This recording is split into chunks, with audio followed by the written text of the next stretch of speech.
Lying makes people feel dirty. We do not like to lie. And so people will often lie as they'll make the disgust expression as they're lying, and they hold this expression up. Look for secret disgust if you ask someone a preference-based question. If they are lying, they will often show disgust because they're literally disgusted with themselves. So disgust is a very negative emotion. We make it when we don't like something. So it's when we crinkle our nose up and flash the upper whites of our teeth. We do it to inhibit our nasal passages, like when we smell something bad or taste something bad. But interestingly, we also do this when we don't like something we hear or see. I see this a lot with lie detection. So we do a lot of lie detection research, and I've noticed lying makes people feel dirty. We do not like to lie. And so people will often lie as they'll make the disgust expression as they're lying. So I'll say, so what do you think of the new guy? Oh, yeah, he's pretty good. And they hold this expression up.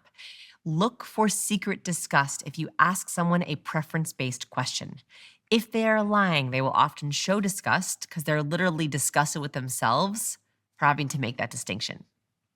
So it's an inhibitor, and you always want to look up here. We don't do that naturally, right? We don't do that naturally at all.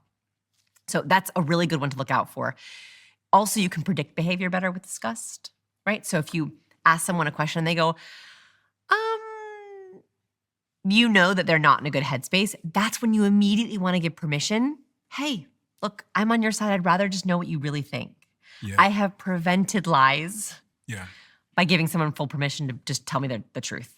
Disgust is one of the 7 universal emotions identified by Paul Ekman and extensively studied in the fields of nonverbal communication and deception detection. It's a primary visceral emotion with deep evolutionary roots. On a physiological level, disgust serves to protect the body from harmful substances. When we detect a foul smell or taste, our body prepares to reject it by wrinkling the nose and raising the upper lip.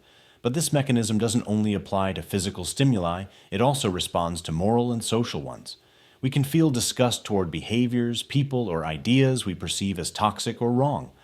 Ekman's research shows that disgust can appear unconsciously when someone lies, especially in response to personal or preference-based questions, says something they don't truly believe, feeling discomfort from the falsehood, feels pressure to conform to an opinion they disagree with.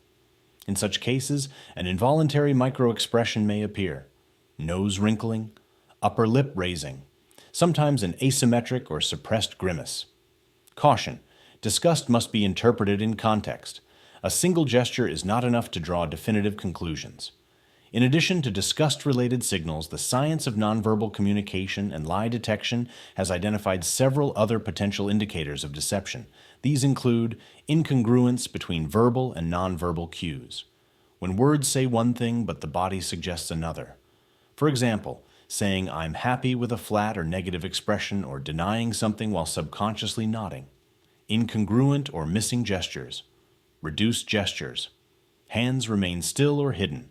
Out-of-sync movements. Nodding yes after speaking instead of during.